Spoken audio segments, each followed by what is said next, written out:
Chers amis, aujourd'hui je vais vous faire une vidéo sur des prophéties de Marie-Julie Jahenny.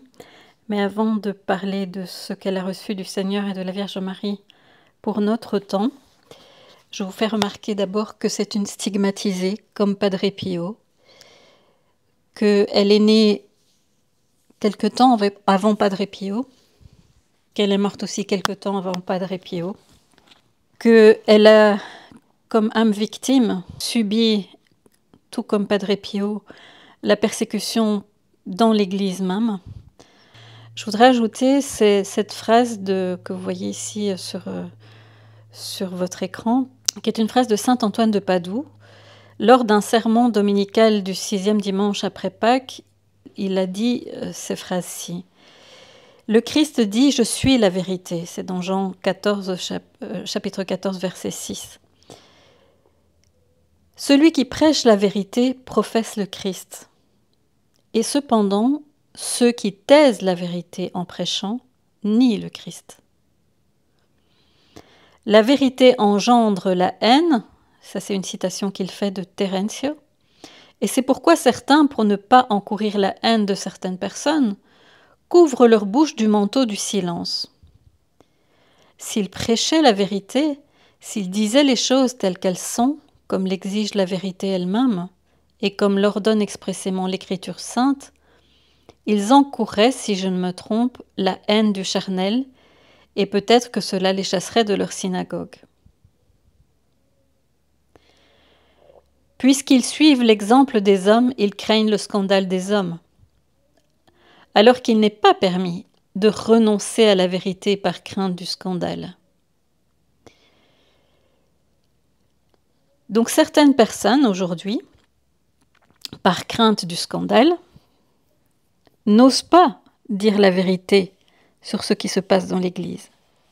Certaines personnes, peut-être aussi par peur de perdre tous leurs privilèges ecclésiastiques, n'osent pas parler. Parce qu'il est clair que ceux qui parlent sont soit excommuniés, soit suspendus à divinis, etc., etc. Et donc certains évêques, certains cardinaux, pensent qu'il est préférable de se taire et de couvrir du manteau du silence les scandales qui sont en train de se passer dans l'Église. Le Seigneur a cependant besoin que l'on parle, et saint Thomas d'Aquin dit « Si la foi est en péril, un sujet devrait reprendre son prélat même publiquement ». Sainte Catherine de Sienne a été envoyée par le Seigneur pour parler à un pape et le réprimander. Sainte Hildegarde de Bingen également. Le Seigneur, malheureusement, à cause de tous ces scandales qui se passent dans son Église et dans le monde, à plusieurs mystiques, il fait savoir que bientôt arrivera son temps de justice et que sa colère s'abattra sur nous. Elle s'abat sur nous pour notre bien. Parce que parfois, quand les châtiments viennent, quand les douleurs viennent, alors nous nous humilions, nous nous mettons à genoux et nous demandons pardon à Dieu. Eh bien, peut-être que le Seigneur va permettre, dans les jours qui viennent, dans les mois qui viennent, pour tous ceux-là qui préfèrent garder le silence face à la vérité, qu'ils puissent parler, parce qu'ils vont être mis devant le fait de devoir choisir s'ils vont renier le Christ pour sauver leur vie, ou s'ils vont donner leur vie au nom de Jésus. Malheureusement, comme un père a du mal de châtier ses enfants, parce que Dieu, il ne le fait pas avec joie, mais il doit le faire par amour pour nous. Et donc il va permettre des choses très difficiles. Et ce dont je vais vous parler aujourd'hui, des prophéties de Marie-Julie Jahenny, donc cette âme victime qui a souffert les stigmates, qui a offert toutes ces souffrances et ces humiliations en union avec son époux mystique, le Seigneur, et qui a reçu de la Vierge Marie des visites. Et dans une de ces visites, voici ce que dit la Vierge Marie. « J'ai prié, dit la Sainte Vierge, j'ai pleuré, j'ai souffert. Je suis descendue sur la terre pour les avertir. J'ai promis le salut si on faisait pénitence. J'ai annoncé au clergé de fatales perditions. J'ai fait entendre pour lui mes menaces. S'il faiblissait dans l'orage et la tempête. J'ai pleuré sur la France. J'y ai tracé le chemin de la croix. J'ai ouvert des fontaines pour laver les malades. J'ai consolé mon peuple, lui promettre de le sauvegarder. Tout cela n'a pas touché le coupable. Il est resté dans le crime. Son châtiment est proche.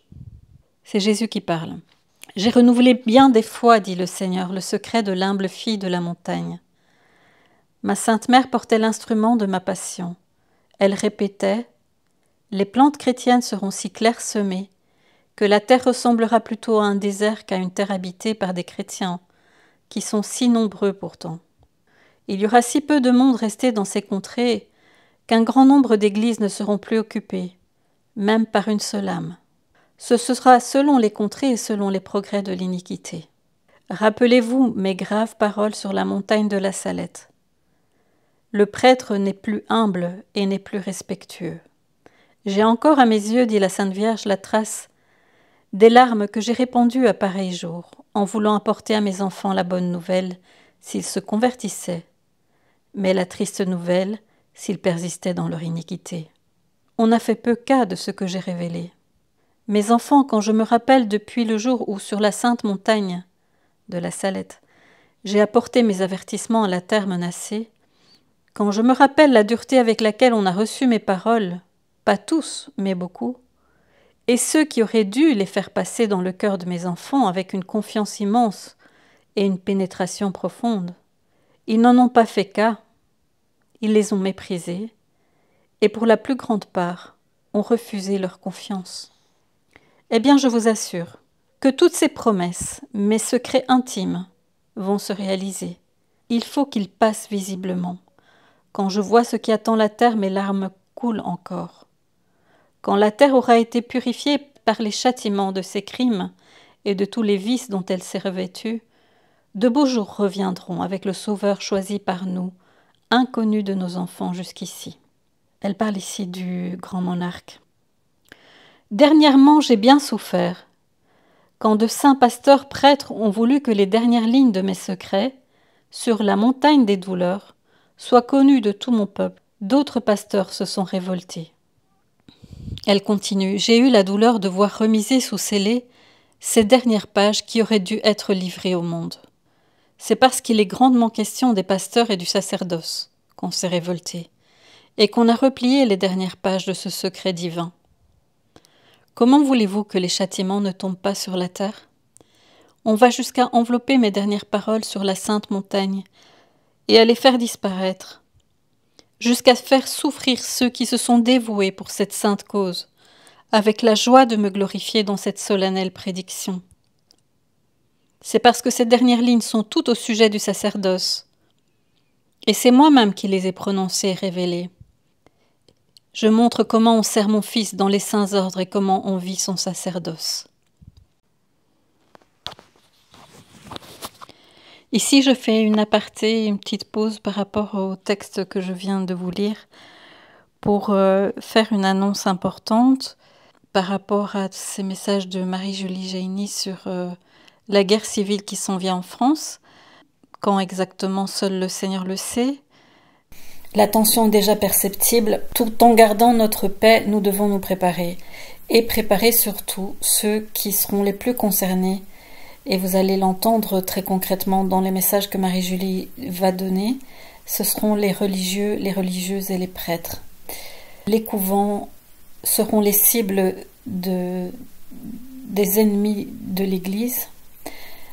Et le Seigneur a parlé à une âme privilégiée qui m'a contactée pour vous faire savoir ce que le Seigneur demandait. Alors le Seigneur exhorte vraiment ces couvents et ces monastères à se préparer à quitter dans les pays limitrophes et donc à déjà avoir planifié de préparer un lieu d'atterrissage en Belgique, en Suisse ou au Luxembourg. Éviter l'Italie et l'Espagne qui seront eux aussi atteints peu de temps après. Donc préparer un lieu d'atterrissage, si ça peut être des communautés de la même congrégation ou des connaissances, mais aussi peut-être vous, à qui je parle, qui habitez dans ces pays-là, la Suisse ou la Belgique. Je demande donc à ceux qui sont de la Belgique ou de la Suisse et qui m'entendent et qui ont des possibilités d'accueillir des prêtres ou des consacrés religieux ou religieuses dans leur maison, de se faire connaître à info@écolesaint-hildegarde.com ou surtout de s'inscrire comme membre sur le site des apparitions d'Avola, parce que c'est dans ce tous ceux qui s'inscrivent comme membres, je les considère comme étant des collaborateurs pour la préparation de tout ce qui s'en vient. Donc je demande à tous ceux qui veulent bien se faire connaître pour aider à la fois à lister les couvents, les monastères de différents diocèses de France pour leur faire un envoi concernant cette demande du Seigneur qu'ils aient à se préparer à quitter le pays au moment où la guerre civile va se lancer, et même dès qu'ils voient les premiers éléments de guerre civile, ils doivent partir, parce qu'il y aura un moment où les gens, après s'être attaqués aux biens, vont s'attaquer aux personnes et vont faire des martyrs. Beaucoup de gens mourront, et le Seigneur ne veut pas voir, d'après cet âme privilégié, il ne veut pas voir tous ces prêtres et ces âmes consacrées mourir, parce qu'il a besoin d'eux pour réévangéliser la France ensuite. Voilà, donc très concrètement, leur dire de téléphoner à l'étranger, préparer un lieu d'accueil, préparer un moyen de transport pour partir, si possible en voiture et rapidement, et avoir préparé évidemment un sac chacun avec leur nécessaire de toilette, des habits de rechange, tout ce qui est le nécessaire urgent pour pas devoir y réfléchir au moment où il faut partir. Donc déjà préparer cela maintenant, et puis s'ils le peuvent, informer les fidèles qui viennent à la messe chez eux dans leur couvent de déjà eux aussi quitter les villes, aller dans les campagnes chez des amis ou aller à l'étranger. Ici, c'est Jésus qui parle. Les hommes n'ont pas écouté les paroles prononcées par ma très sainte mère à Fatima. Malheur à ceux qui n'écoutent pas maintenant mes paroles. Les hommes n'ont pas compris le langage de la guerre. Beaucoup d'hommes vivent dans le péché, et le plus souvent dans le péché d'impureté. Malheur à ceux qui séduisent les innocents. Vous ne devez pas en vouloir à ceux qui ne veulent pas croire, car ils ne savent pas ce qu'ils font. Mais malheur à ceux qui se permettent de juger avant de s'être informés. Les apparitions fréquentes de ma bonne mère sont l'œuvre de ma miséricorde. Je l'envoie par la force du Saint-Esprit pour prévenir les hommes et pour sauver ce qui est à sauver. Je dois laisser arriver cela sur le monde entier afin que soient sauvées beaucoup d'âmes qui, sans cela, seraient perdues. Pour toutes les croix et pour toutes les souffrances, pour tout ce qui surviendra encore de plus terrible, vous ne devez pas maudire, mais remercier mon Père du ciel. Je reprends. Pour toutes les croix et pour toutes les souffrances, pour tout ce qui surviendra encore de terrible, vous ne devez pas maudire, mais remercier mon Père du ciel. Donc, quand on aura à vivre les châtiments qui sont prédits, nous devons continuer à remercier le Père du ciel, parce que tout cela va nous purifier, et va purifier la terre et nous préparer à recevoir le Seigneur et le temps de paix qu'il nous prépare. C'est l'œuvre de mon amour. Vous ne le connaîtrez que plus tard. Je dois venir dans ma justice, parce que les hommes n'ont pas reconnu le temps de ma grâce. La mesure du péché est comble, mais à mes fidèles il n'arrivera aucun mal.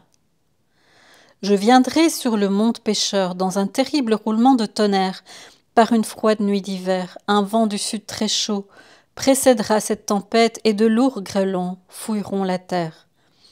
D'une masse de nuages rouge-feu, des éclairs dévastateurs zigzageront, enflammant et réduisant tout en cendres. L'air se remplira de gaz toxiques et de vapeurs mortelles qui en cyclone arracheront les œuvres de l'audace, de la folie et de la volonté, de la puissance, de la cité de la nuit. Le genre humain devra reconnaître qu'au-dessus de lui se trouve une volonté, qui fera tomber comme une maison de cartes les plans audacieux de son ambition. L'ange destructeur anéantira pour toujours la vie de ceux qui auront dévasté mon royaume. Vous, âmes qui profanez le nom du Seigneur, gardez-vous de vous moquer de moi, gardez-vous du péché contre l'esprit. Lorsque l'ange de la mort fauchera la mauvaise herbe avec le glaive tranchant de ma justice, l'enfer se jettera avec colère et tumulte sur les justes et avant tout sur les âmes consacrées pour essayer de les anéantir par une terreur effroyable. Je veux vous protéger, mes fidèles, et vous donner des signes qui vous indiqueront le commencement du jugement. Quand, par une froide nuit d'hiver, le tonnerre grondera à faire trembler les montagnes, alors fermez très vite portes et fenêtres. Vos yeux ne doivent pas profaner le terrible événement par des regards curieux. Réunissez-vous en prière devant le crucifix. Placez-vous sous la protection de ma très sainte mère. Ne laissez aucun doute s'installer en vous au sujet de votre salut. Plus vous serez confiant, plus sera inviolable le rempart dont je veux vous entourer. Brûlez des cierges bénis et récitez le chapelet. Persévérez 3 jours et 2 nuits. La nuit suivante, la terreur se calmera. Après l'horreur de cette longue obscurité, avec le jour naissant, le soleil paraîtra dans toute sa lumière et sa chaleur. Ce sera une grande dévastation. Moi, votre Dieu, j'aurai tout purifié. Les survivants devront remercier la Sainte Trinité de leur protection. Magnifique sera mon royaume de paix et mon nom sera invoqué et loué du lever au coucher du soleil. Priez, priez, priez et convertissez-vous et faites pénitence. Ne dormez pas comme mes disciples au jardin des Oliviers, car je suis très proche. La colère du Père envers le genre humain est très grande. Si la prière du rosaire et l'offrande du précieux sang n'étaient si agréables au Père, il y aurait déjà sur terre une misère sans nom. Mais ma mère intercède auprès du Père, de moi-même et du Saint-Esprit. C'est pour cela que Dieu se laisse attendrir. Remerciez donc ma mère de ce que le genre humain vive encore. Honorez-la avec un respect d'enfant. Je vous en ai donné l'exemple, car elle est mère de miséricorde. N'oubliez jamais de renouveler continuellement l'offrande du précieux sang. Ma mère me supplie inlassablement et avec elle beaucoup d'âmes pénitentes et expiatrices. Je ne peux rien lui refuser. C'est donc grâce à ma mère et à cause de mes élus que ces jours seront raccourcis. Soyez consolés, vous tous qui honorez mon précieux sang, il ne vous arrivera rien. J'inspirerai à mon représentant de mettre continuellement en honneur le sacrifice de mon précieux sang et la vénération de ma mère. Quelques-uns de mes prêtres voudraient-ils être plus papes que le pape? Ils me crucifieront, car ils retarderont l'œuvre de ma mère. Priez beaucoup pour mes préférés de mon cœur, les prêtres. Un temps viendra où mes prêtres aussi comprendront tout cela. Quand vous verrez l'aurore boréale apparaître, sachez que ce sera le signe d'une guerre prochaine. Quand la lumière sera de nouveau visible, alors ma mère se tiendra debout devant le soleil couchant pour prévenir les bons que le temps est là. Les méchants verront un animal effrayant et crieront épouvantés et désespérés, mais il sera trop tard. Je sauverai beaucoup d'âmes pour l'autre vie. On est déçu parce que beaucoup de ce que j'avais ordonné d'annoncer pour inviter les hommes à se convertir n'est pas encore arrivé. On croira pouvoir outrager des âmes élues parce que, à cause d'elles, j'aurais retardé un peu le terrible événement. Si dans ma bonté et à cause des expiations qui me sont offertes, je retarde le désastre, je ne le supprime pas. Cela ne dépend pas du jugement des hommes ignorants. Dois-je encore moi-même rendre des comptes à ceux qui ne veulent rien savoir? Alors que le monde se croira en sûreté, je viendrai comme un voleur dans la nuit, comme l'éclair, je suis là. C'est encore le temps de mon immense miséricorde pour donner le temps de se repentir.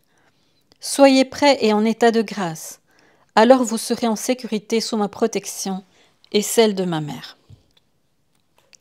Et ici, le Seigneur va parler du fait que ce sera surtout les maisons des consacrés, des religieux et des religieuses qui seront atteints par les massacres qui se passeront euh, lors de ce temps qui va s'abattre sur la France, ce temps de guerre civile. Sous peu, à l'époque marquée, il ne restera debout en France aucune maison religieuse. Pas un cloître n'échappera aux tyrans de l'époque. Il y aura une attitude de massacre depuis le centre à Paris jusqu'à Lyon, de Lyon jusqu'au Midi et jusqu'au bord de la Bretagne qui est encore catholique. Mais plus comme autrefois. En ces massacres au mois froid, la terre deviendra un déluge de sang. Comme au temps de Noé, elle devint un déluge d'eau. Tous ceux qui ne seront pas dans l'arche de mon cœur périront comme au temps du déluge. Le Sacré-Cœur de Jésus laisse échapper des rayons si multiples que leur nombre dépasse celui des étoiles du firmament. Et le Seigneur dit à Marie-Julie, « Mes enfants, il y aura autant de rayons que d'âmes inscrites dans mon cœur divin, et appelées à y retrouver un refuge, à l'heure où vont retentir sur terre les coups des grands maux. L'heure n'est pas éloignée où mon peuple va pousser un nouveau cri de détresse. Ce sera l'ouverture première de profonds engloutissements du bien, qui doit ensuite marcher vers une ruine épouvantable que le ciel et la terre n'auront jamais vu passer. L'orage va éclater sur la France où j'ai voulu manifester les prodiges de mon divin cœur et dévoiler ses secrets. Mes enfants, c'est la France qui la première sera meurtrie, déchirée et persécutée. Quand je manifestais ce divin soleil à la bienheureuse Marguerite Marie, je laissais tomber de mes lèvres cette parole. La terre qui t'a vu naître et qui te verra expirer sera terriblement menacée, depuis l'époque de 80 à 83 surtout. Je laissais entendre à mon humble servante que la troisième serait bien douloureuse. Il n'y aurait que des glaives, que des apostasies, des violations de personnes qui me sont consacrées, les unes par le sacerdoce et les autres par la vie religieuse. Les mauvais chrétiens ne se contenteront pas de se perdre, ils chercheront à surprendre les âmes. Ils tendront par tous les moyens à les faire pécher contre tout ce qui est du devoir du chrétien. Mes enfants, l'Église n'a pas bien des années à rester sans la douleur d'aujourd'hui. En cette douleur, il n'y aura ni borne ni arrêt. Je garde l'Église à l'abri jusqu'au jour où la terre devenue un désert et le monde une poussière sur la terre désolée. Le Seigneur fait entrer la France parmi le sang et l'eau de sa blessure. Mes enfants, dit-il, elle est sortie avec joie de mon divin cœur. Elle n'y rentrera que par le sang et les pleurs. Le divin cœur dit encore, sous peu, à l'époque marquée, il ne restera debout en France aucune maison religieuse. Pas un cloître n'échappera aux tyrans de l'époque. Il y aura une attitude de massacre depuis le centre Paris jusqu'à Lyon, de Lyon sur le Midi et jusqu'au bord de la Bretagne qui est encore catholique, mais plus comme autrefois. En ces massacres au mois froid, la terre deviendra un déluge de sang, comme au temps de Noé elle devint un déluge d'eau. Tous ceux qui ne seront pas dans l'arche de mon cœur périront comme au temps du déluge.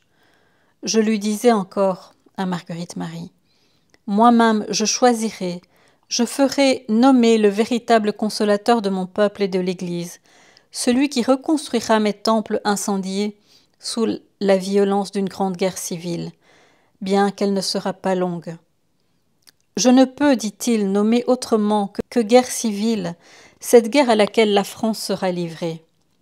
Mes enfants, combien l'âme de ma servante fut attristée de mes paroles si désolées.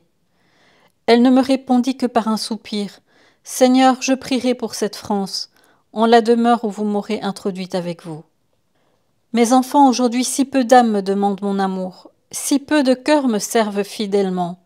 Jusque dans les cloîtres, je trouve indifférence, oubli et faiblesse. Je me plains amèrement. Si les bons chrétiens sont si lâches, que seront donc les coupables qui veulent tout détruire et renverser jusqu'à mon règne éternel ? Le Sacré-Cœur dit encore, « Il se lèvera soudain sur la France de grands fléaux et des calamités que rien ne pourra arrêter ni amoindrir. Passeront sur la France une mortalité innombrable, que jamais le monde n'aura vue, et des maladies qui seront inconnues. C'est surtout au centre que cette mortalité lancera son fléau. Elle viendra frapper jusque sur la paroisse qui est la vôtre, mes enfants. Mais ne craignez rien, mon cœur sera une demeure pour vous protéger. Mes enfants, ceux qui me font la guerre depuis plus de 60 ans, guerre qui a redoublé depuis 11 ans, ne seront pas attaqués par le fléau de la mortalité. Je les attends d'une autre manière aussi courroucés. Je préviens mon peuple qu'à la suite de ces nombreux fléaux en France, dont les premiers ne sont pas loin et qui seront suivis de beaucoup d'autres, je vous préviens qu'un jour se trouvera, et il est marqué, où il y aura peu de soleil, peu d'étoiles, ni de lumière pour faire un pas hors des demeures, refuge de mon peuple. Le jour commencera à croître et ce ne sera pas au fort de l'été, ni dans les jours les plus longs, court encore. Ce ne sera pas à la fin d'une année, mais dans les premiers mois que je donnerai clairement mes avertissements. Ce jour de ténèbres et d'éclairs, ce sera le premier que j'enverrai pour convertir les impies et voir si un grand nombre reviendra à moi avant le grand orage qui suivra de près. Ce jour, mes enfants, n'atteindra pas toute la France, mais une partie de la Bretagne en sera éprouvée. Le côté où trouve la terre de la mère de ma mère immaculée ne sera obscurci par les ténèbres à venir, jusqu'à vous et au-delà sur le lever du soleil. Tout le reste sera dans l'effroi le plus terrible, depuis la nuit jusqu'à la nuit. Un jour entier, le tonnerre ne cessera de gronder. Le feu des éclairs fera beaucoup de mal, même dans les demeures fermées où l'on sera dans le péché. Mes enfants, ce premier jour notera rien des 3 autres marqués et décrits. Ce jour particulier fut révélé à ma servante Catherine dans les apparitions de ma Sainte Mère, sous le nom de Marie conçue sans péché. C'est Notre-Dame de la rue du Bac.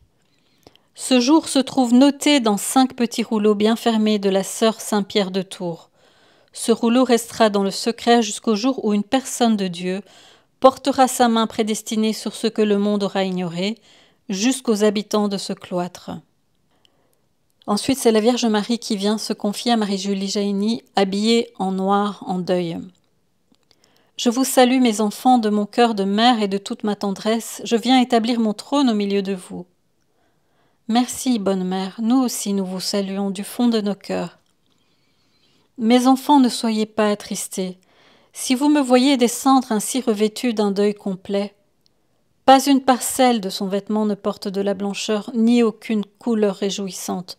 Son front est voilé jusqu'aux sourcils, elle est toute triste et dit « Ce n'est pas à cause de vous, mes enfants, que je porte ce vêtement noir.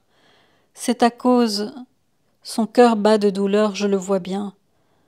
C'est à cause de cette heure malheureuse qui, pour de longs jours, va vous envelopper et achever de perdre ce malheureux royaume, qui me fut si cher et qui l'est encore. Si je dis long, c'est à cause de la profondeur de douleur que ces jours renferment. Brisement des maisons religieuses. Je prends le deuil pour le reste des dernières maisons de vierges qui vivent dans la prière. Une heure est décidée qui va briser leur repos intime et faire couler les larmes de regret. Toutes ces maisons seront brisées, plus tôt qu'aucun de vous qui avez la foi ne peut le concevoir. Tout à coup l'enfer va rugir. Ce cri ne cessera plus.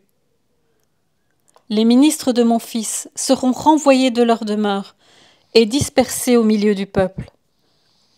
Quand la main de l'homme perfide va se poser pour la 3e fois sur le reste de ces maisons de grâce, qui par leurs prières ont retenu la colère de mon divin Fils, quand cette main se posera pour la 3e fois, elle ira jusqu'au bout sans excepter personne, pas même les familles de foi qui resteront chez elles dans la prière. Leurs demeures seront souillées par l'entrée d'hommes redoutables. Il n'y a que mon fils et moi qui connaissons la suite de leurs desseins. Ces desseins conduiront jusqu'au renversement coupable, complet et parfait de toutes choses. La Vierge lève un peu sa robe noire qui cache ses pieds et me fait voir une large couronne noire qui n'a plus que quelques points blancs. Elle la tire de ses pieds et la prend dans ses mains virginales. La voilà, dit-elle, cette couronne malheureuse autrefois si blanche, si admirée de tous les rois étrangers, renommée jusqu'aux extrémités du monde. Aujourd'hui, sous cette forme douloureuse, c'est la couronne de la France. Elle conservera cette couleur déchirante jusqu'au jour où l'homme de Dieu, mon fils, viendra relever la France de ses ruines. Il prendra dans les larmes ce triste diadème et se le posera autour du front, relevant avec un cœur brisé ce royaume tombé dans les décombres les plus ignobles et les plus coupables. Dans cette couronne, mes enfants, toute la France est enfermée, excepté toi, ô Bretagne. J'aurais voulu ne pas la poser, cette noire couronne, pas même sur la pointe de tes terres, ô Bretagne que j'aime. Mais mon fils en a réservé un coin pour l'épreuve la plus douloureuse. J'interviendrai le plus que je pourrai. La Sainte Vierge lève à deux mains la couronne vers le ciel et dit « Mon fils, puisque tout mon peuple est menacé, or la Bretagne gardée par ma mère et protégée par ma bonté, oh, du moins conservez le reste de vos maisons qui se sont sacrées à vous. Gardez dans la paix vos apôtres fidèles, laissez-leur le repos. » La très sainte Vierge se tait, on entend cette parole, la voix de Dieu qui parle comme juge et pénètre dans les profondeurs. Ma mère, dans peu de temps, il n'y aura plus de paix ni de repos. Dans peu de temps, il n'y aura plus que la liberté pour le mal, pour l'incendie, le sang et la mort. Voilà les paroles que j'ai entendues fortement et avec vérité. La Sainte Vierge dépose la couronne à ses pieds et dit « Ô France si chère, je te regarde d'un œil mouillé de pleurs. Je vois cette couronne se lever de tes pieds. Tu la poseras sur la tête. Tu viendras enfoncer sans pitié l'arme de la mort dans le cœur de tes généreux combattants. L'épée du trépas. » Sa voix se pâme comme celle d'une mère à qui la mort vient d'enlever ce qu'elle a de plus cher. La Sainte Vierge, les yeux fixés sur la France, lui dit encore « Ô France, pour toi j'ai tant de fois pleuré et intercédé. Je ne te demande qu'un seul acte de charité. Épargne au berceau l'innocence. Laisse la vie aux anges de la terre, afin qu'ils puissent attirer sur toi le commencement de la miséricorde. Mes enfants, c'est par bonté que je vous préviens de l'approche de ces calamités mortelles et de tous les grands malheurs. Mes enfants, bien près de ce lieu où vous resterez paisibles, au commencement de ce grand et dernier orage qui amènera ensuite de beaux jours, vous verrez tomber de bien près des fléaux si grands et si nombreux que vous serez bien angoissés de voir tant souffrir jusqu'autour de vous. Mes enfants, vous verrez tomber sur le monde des maladies mortelles qui ne laissent pas même le temps de se disposer à paraître devant mon fils. Les foudres du ciel se succéderont avec une violence rapide. Le feu du ciel parcourra la terre sur une largeur effroyable. Cette foudre vengeresse brûlera toute pointe qui produit du fruit. Les terres cultivées seront ravagées par la puissance de ce feu. Les prairies seront brûlées, réduites à une terre complètement dépouillée. Les fruits ne paraîtront point. Toutes les branches d'arbres seront séchées jusqu'au tronc. Enfants de la Bretagne, vous userez pour conserver vos récoltes de ce que la bonté de mon fils vous a révélé. C'est le seul moyen de sauver votre nourriture. Mes enfants, pendant 3 jours, le ciel sera en feu, sillonné de frayeur par la colère divine. Ce qui m'attriste, c'est que cette colère n'arrêtera pas la force de l'enfer. On ne craint ni mon fils ni l'enfer. Il faut que ce temps passe. Le péril de la France est inscrit au ciel par la puissance éternelle. Je ne peux plus intercéder. Je ne suis plus qu'une mère sans puissance. Pendant plusieurs années, la terre ne produira rien. La France sera malheureuse, même après son triomphe. Pendant 2 ou 3 ans, elle se ressentira de ses ruines et de ses misères profondes. La misère sera bien grande, bien que mon peuple soit éclairci. La prière ramènera la bénédiction. Mon fils et moi, nous aurons pitié de cette longue pénitence. Mes enfants, priez pour l'Église, priez pour tous ses ministres, priez pour le pape, car on attendra à ses jours. Ce lieu aussi sera criblé de vengeance, et le mal y fera des sans mesures, malgré la foi d'une grande partie de mon peuple. Le mal que j'entrevois si proche laisse à mon cœur une blessure qui durera toujours, une perte d'âme considérable, la foi ruinée, le baptême souillé. Toutes ces lâchetés que je vois changeront en mauvais chrétiens beaucoup de mes enfants. La France périra, pas toutes, mais beaucoup périront. Elle sera sauvée avec un nombre bien petit. Ô France, on apportera jusque dans tes lieux la poussière de l'étranger. Tu ne pourras renvoyer ces étrangers. Tu fus si noble, ta noblesse sera perdue.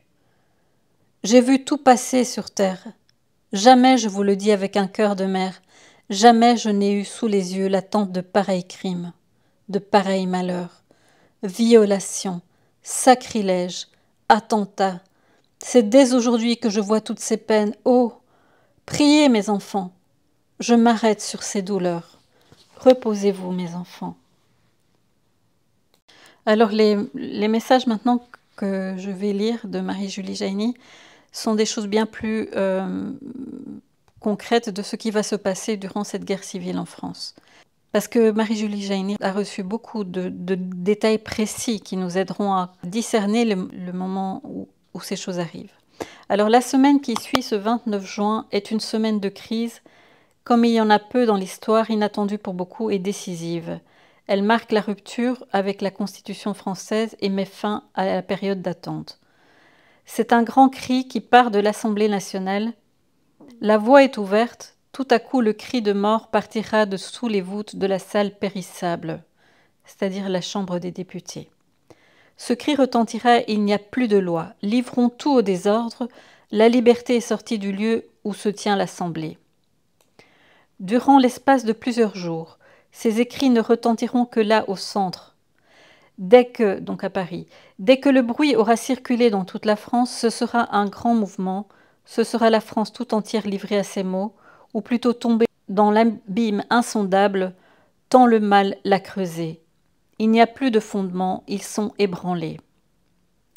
Les villes de France les plus populeuses, celles où il y a plus de population, répondront aux cris frémissants sortis de la salle de l'abîme.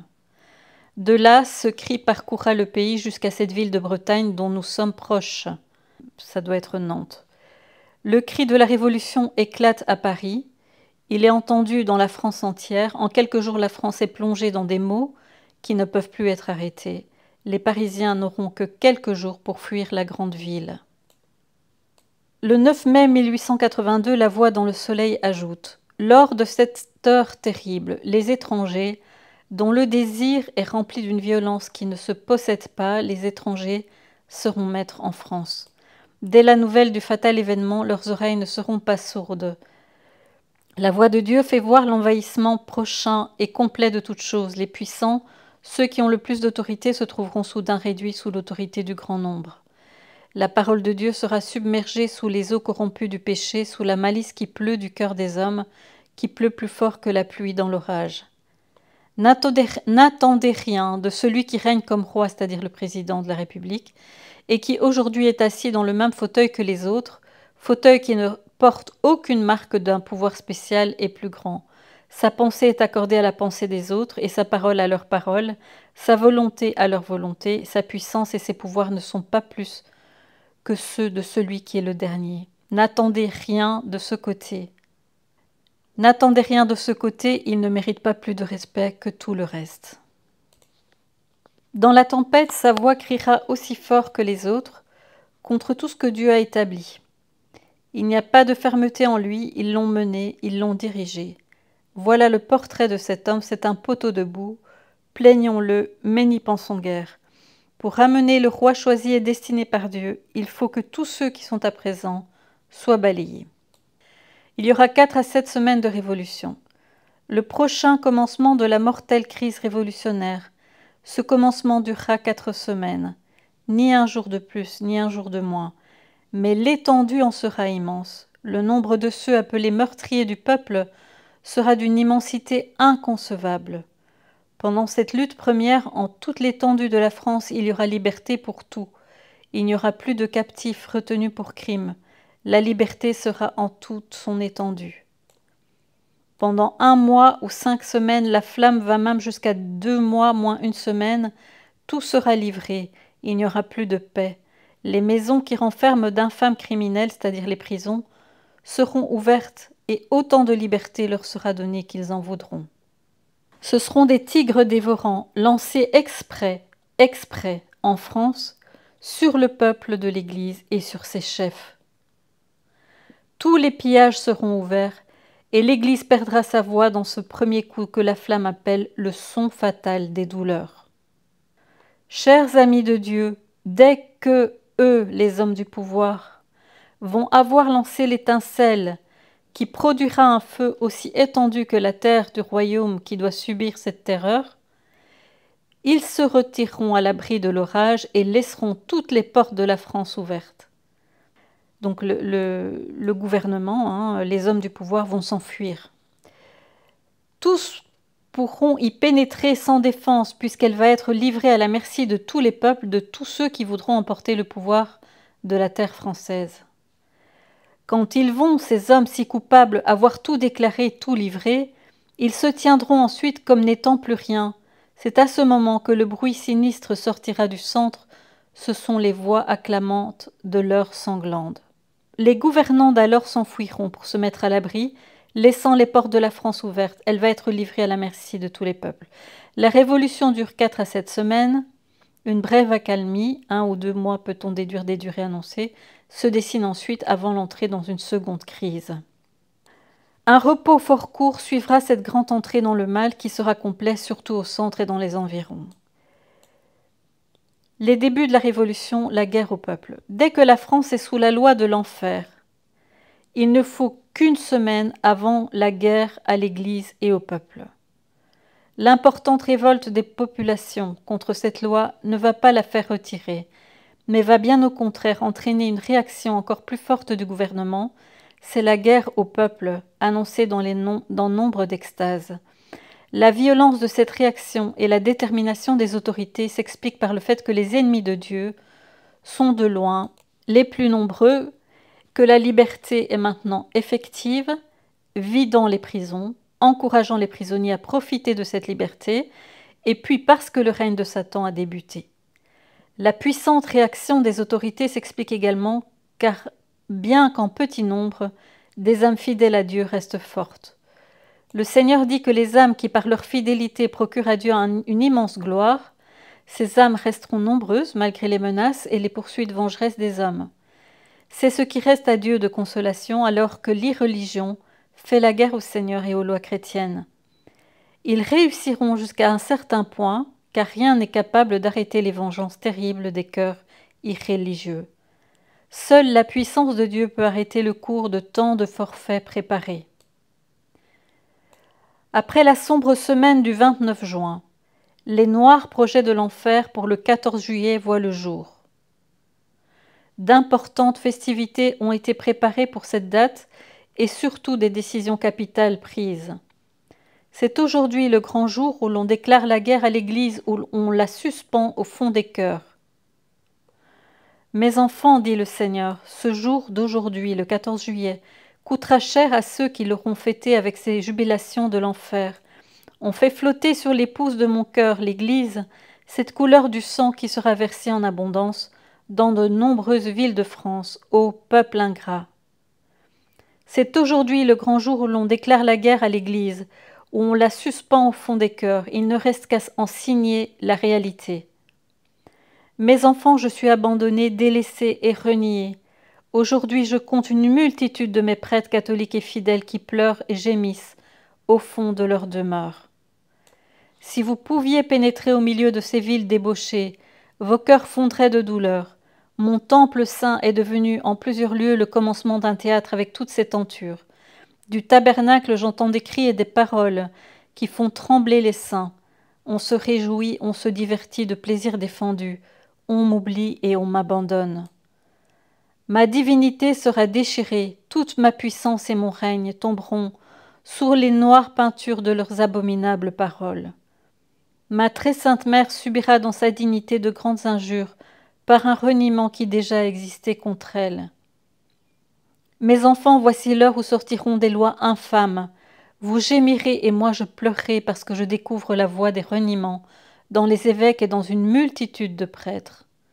Il ne m'en restera pas la moitié de fidèles et de persévérants, selon une ligne ordonnée par des lois des hommes du gouvernement français. Ils se rendront à l'appel de leur autorité. Ceux qui gouvernent ne leur laisseront que 2 choix, ou bien celui de marcher pour continuer à vivre sous l'empire que va leur tracer ce misérable gouvernement, ou l'autre qui leur dira « si vous ne voulez pas, retirez-vous, mais nous connaissons toutes les voies qui en France conduisent à vos habitations ». Mes enfants, dit notre Sainte Mère du Ciel, après la fête dont l'enfer aura répandu les jouissances et toutes les infâmes iniquités, donc le 29 juin, il vous viendra le récit de terribles punitions. Celles-ci seront pour beaucoup de ceux qui publiquement auront fait retentir des chants obscènes, des appels au malheur et aux crimes de la Révolution, des infamies contre l'Église, contre les prêtres et le clergé tout entier, contre les amis qui espèrent, avec tant de confiance, celui que le temps amène malgré ses prolongations. Désormais le temps est étendu en mal, en crimes et en toutes sortes d'abominations. Jamais mon royaume ne sortira de là sans plusieurs crises terribles, les 2 dernières surtout, où les armes retentiront partout de leurs coups mortels. La première de ces crises, la Révolution, sera l'ouverture du désordre, la clôture de l'Église, la suspension de toute sainte messe en France. Cette crise sera longue, elle attirera un enchaînement infernal de maux, surtout en plusieurs villes de France comme le centre, Marseille, le Midi, Lyon et bien d'autres. Oh, quelle peine, mes enfants, il y a quelques semaines, lors des belles fêtes Dieu, on a fermé les portes au roi du ciel. Après-demain, on ouvrira toutes les portes aux révolutionnaires. Toutes les rues seront remplies d'abominables cris. L'esprit change, la foi s'affaiblit et aujourd'hui on ne veut pas reconnaître les puissances du ciel. On ne veut plus admettre l'autorité de mon fils. Mes enfants, mon fils réclame sa demeure au milieu des mortels. Il veut que jusqu'à la fin du monde la terre atteste les merveilles de cette grâce, jusqu'au bout de l'univers, avant que le monde soit consommé par le jugement dernier. Ce mois de juillet est terrible pour l'Église, comme en témoignent encore les paroles suivantes de notre Seigneur, le 21 juillet. Je vois tout détruire, mes croix, mes saints brisés, mes églises prêtes à recevoir de cruels attentats. Pour toute communauté ou maison de prière qui refusera de se soumettre entièrement, il n'y aura plus de réserve, plus de loi protectrice, plus de police ni d'ordre. Chacun aura droit d'entrer en pleine liberté dans ses maisons, d'y prendre ce qu'il voudra, d'y détruire tout ce qui lui plaira, tout ce qui lui fera plaisir. Plus de richesse, plus de préparation dans ces maisons. La liberté du mal sera complète et celle du bien complètement enfouie. Au début, cette marche ne déchirera pas les chairs, ne cherchant que la corruption au plus haut point et prêchant contre tout ce qui fait la religion catholique, contre tout ce qui a été enseigné par le Seigneur et ses apôtres. Mais rapidement, la révolution deviendra violente avec des martyrs. Une acceptation initiale de la population est présente dans ces certaines contrées, probablement les plus déchristianisées, avec ces paroles. Ce sera avec ces paroles. Eh bien, pourvu qu'on ne nous tourmente pas, pourvu que nos affaires temporelles n'en souffrent pas, peu importe le reste, plus tard Dieu fera tout. Si vous saviez combien d'âmes redisent ces paroles encore en pleine liberté, que seront-elles en pleine lutte et combat? Elles seront ces paroles comme la raison humaine. Elles seront ces paroles dans ce sens, il faut obéir à la loi, il faut se soumettre, il faut garder pour nous nos paroles, laisser le pouvoir à ceux qui le possèdent, ne nous mêlons pas à ce qui se passe. Voilà la défense qu'on fera pour Jésus et pour la sainte religion, pour le sacerdoce, pour la sainte Église, pour la foi, et tout ce qui fait ici-bas le bonheur du chrétien. Mais une opposition naît rapidement dans une partie du peuple écrasé de nouvelles lois et de fardeaux nombreux, et qui commence probablement à regretter son vote dernier. Du côté des bons, il y aura difficulté à se soumettre à ceux qui seront les employés et alliés des hommes de la loi, à ceux qui occuperont des places de puissance. Ce sera entre ces deux côtés une lutte terrible, et les hommes de loi en profiteront pour appesantir d'autres fardeaux sur le peuple qui s'opposera à leurs desseins. L'heure n'en est pas loin, tout l'indique assez bien, mais point n'est besoin de se plaindre dès aujourd'hui de ces lois diaboliques. Encore un peu de temps et très peu, et c'est là qu'ils pourront se plaindre. Mais il n'y aura pas d'oreilles pour entendre leurs cris, ni de cœur pour compatir à leur déchirement. La loi entrera dans toutes les libertés, et marchera sur tout ce qu'il y a de plus sacré. Chers amis de Dieu, ceci se fera vite et partout, sans exception. Quand cette loi sera partout dans son libre accomplissement, le gouvernement impie cherchera et trouvera des surveillants, selon sa manière et tout du même avis de son côté. Non seulement les enfants seront surveillés, mais aucune famille n'aura droit à la moindre réclamation en cas de nécessité ou d'impossibilité. Plus rien ne sera compris de ces hommes de loi, plus rien ne les touchera, aucun sort malheureux. Tout passera par leur volonté, le petit monde sera bien exposé à perdre sur terre tout ce qui lui sera nécessaire. Ce sera la ruine pour beaucoup de familles. Si par permission divine un père ou une mère tombe malade, on sera tenu à ne pas les garder, à moins de comparaître devant les tribunaux. Les tribunaux de justice seront changés en tribunaux d'injustice.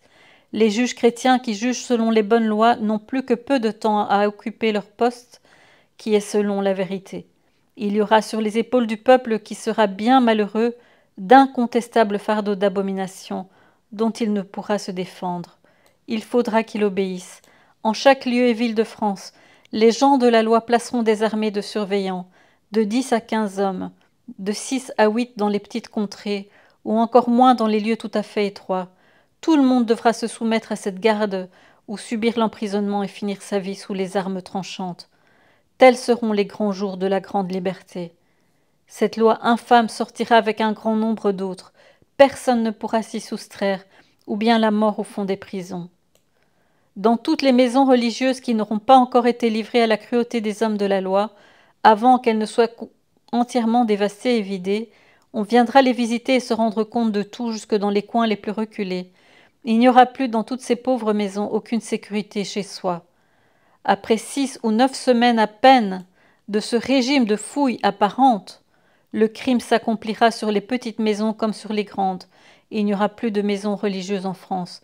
Chacune sera sous le toit du firmament.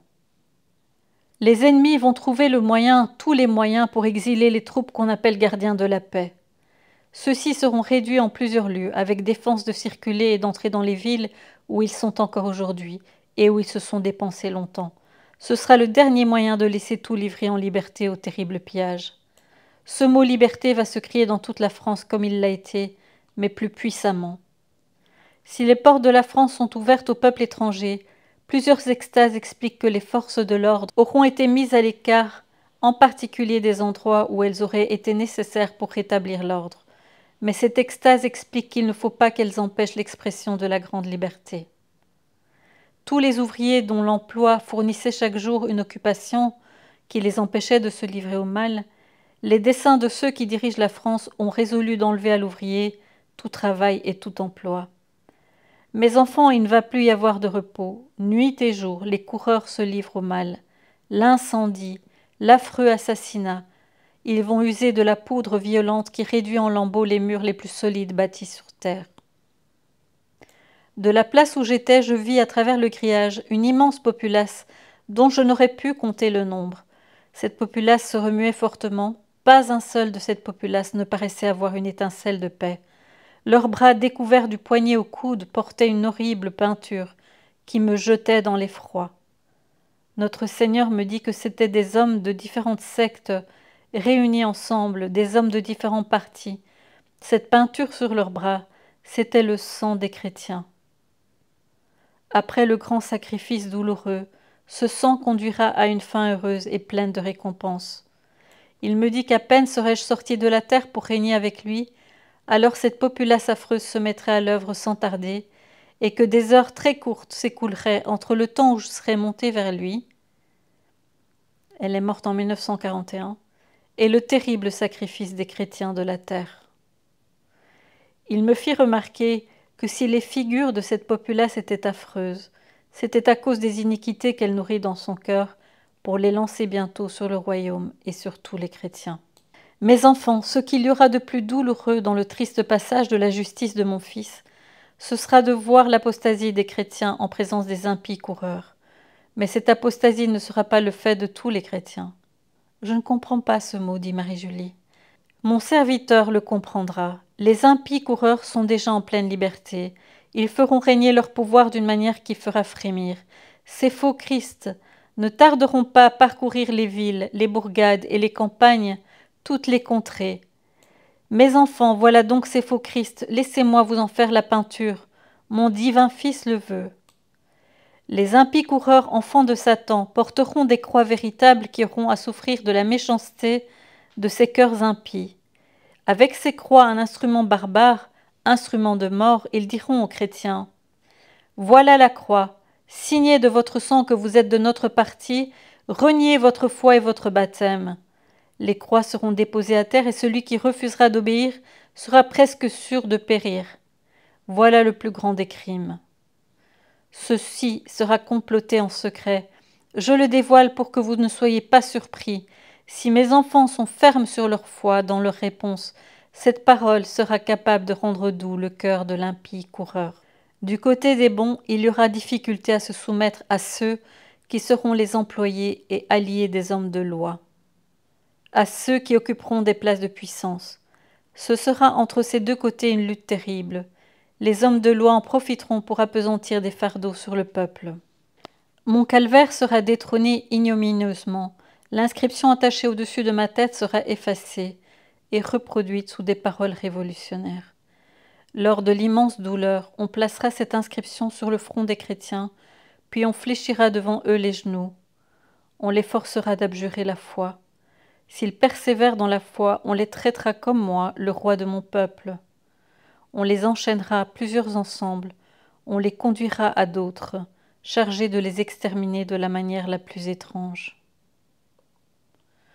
Vous verrez, mes enfants, il vous sera facile de connaître ces monstres, les impies coureurs. Ô croix adorable, faut-il que tu sois porté par des mains profanes? Faut-il que tu sois foulé aux pieds par des chrétiens? Marie-Julie, mais ma bonne mère, il y en aura guère à la profaner? Mes enfants, si vous ne connaissez pas toute la profondeur du mal, allez, parcourez toutes ces grandes villes et vous verrez combien le mal est horrible. La Vierge Immaculée vient près de la France coupable et lui dit par 3 fois « France, donne-moi ton cœur ». Celle-ci demeure sourde. Te rappelles-tu, France ingrate et couverte de plaies hideuses, te rappelles-tu que tu avais promis à mon divin Fils de lui donner ton cœur? La France demeure muette, les yeux levés fièrement vers Marie, tout en elle respire l'orgueil. Ô France coupable et perfide, n'es-tu pas contente d'avoir déjà fait tant de victimes? Le sang versé par ta faute a coulé par ruisseau. Si tu savais quel châtiment mon fils te réserve encore et avec quelle ardeur tu reviendrais à lui. La France ne dit rien mais découvre lentement son cœur. Mon fils, s'écrie Marie, que son cœur est noir, ce n'est qu'une source de vice, d'iniquité et d'incrédulité. France, suis-moi. Je vous suivrai, Marie, à condition que mes compagnons me suivent moi-même. Non, France, tu me suivras seule. La France refuse. La Sainte Vierge lui rappelle ses beaux jours passés, le lys de Saint-Louis, en vain. Elle lui retrace le courage de Louis XVI, rien ne touche la France. La bonne mère prend sous son manteau une chaîne dont elle entoure sous les aisselles la poitrine de la France. « Suis-moi, dit-elle, suis-moi maintenant, malheur à toi si tu résistes. Tu périras tout entière. » La France, obligée à contre-cœur de marcher, est conduite comme une criminelle devant son juge.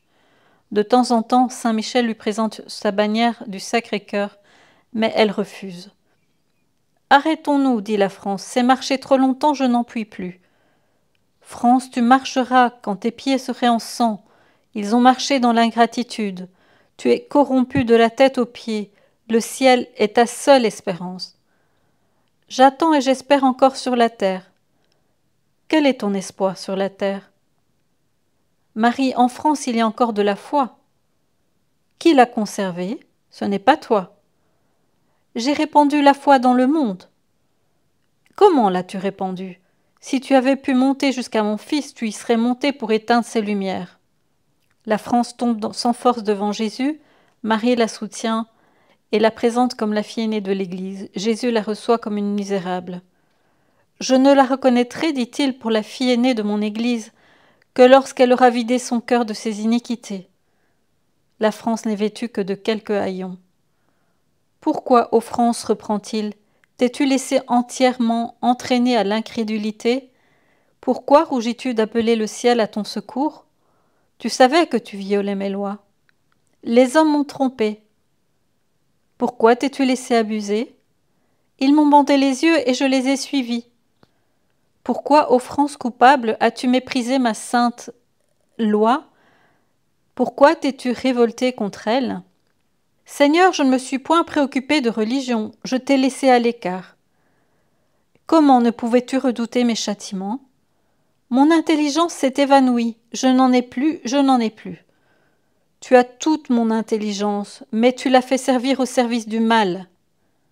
La France baisse les yeux. Le Seigneur ordonne de la placer dans un tombeau, sur un monceau d'épines. France, écoute ma parole. Tu auras beaucoup à souffrir pendant 14 jours de combats terribles. Pendant ces 14 jours de guerre, il y aura des châtiments. Ah, si mon peuple savait comme il est à la veille d'un si beau triomphe, il ne pourrait contenir sa joie.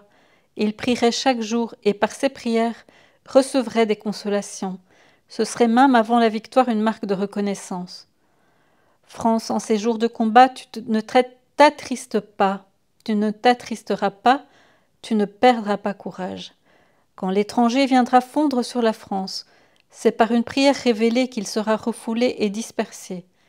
Il viendra fondre sur la France comme un lion furieux avec toute sa rage, avec toutes les armes de l'impiété pour faire plier le peuple français et l'immoler. Ma main invisible le foudroiera. France, sans ma mère, tu ne serais jamais relevé de tes forfaits. Si le triomphe t'est accordé si vite, c'est grâce à Marie, à ses supplications et à ses larmes. France, tu auras un combat terrible pour le roi Henri, qui doit apporter la paix et la concorde dans sa patrie. Tu auras moins de peine pour défendre la Sainte Église. Rappelle-toi que la délivrance du Saint-Père sera terrible, cependant, mais moins terrible que la lutte pour le roi. La France aura besoin d'un bras puissant le premier jour. La bataille sera livrée par le ciel, le second jour par les hommes.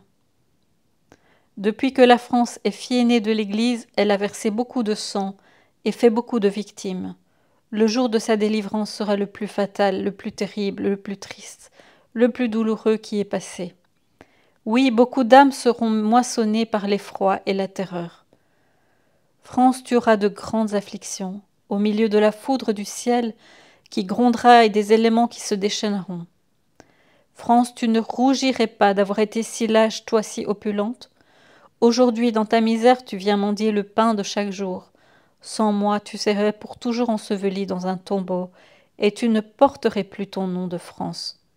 Remarque bien que dans la dernière épreuve, quand le peuple sera plus acharné que jamais, tu verras commencer tous les châtiments, guerre, boucherie, horribles fléaux.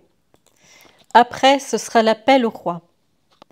Où es-tu, pauvre France, brebis perdue, égarée? Pourtant c'est toi qui dois espérer la première, puisque c'est toi qui dois délivrer l'Église. France, France, tu n'as rien vu et rien éprouvé. Si aujourd'hui ton cœur manque de courage, que seras-tu dans ce grand jour? Reste là jusqu'à l'heure où tu verras les châtiments du ciel écraser les tiens qui se seront rendus coupables. Après cette dévastation, la fleur de lys apportera la paix la plus douce. Tu n'auras pas à souffrir longtemps, mais ces jours si courts te seront pénibles, douloureux, épineux, déchirants. Place-toi, pauvre France, droit au milieu de la croix.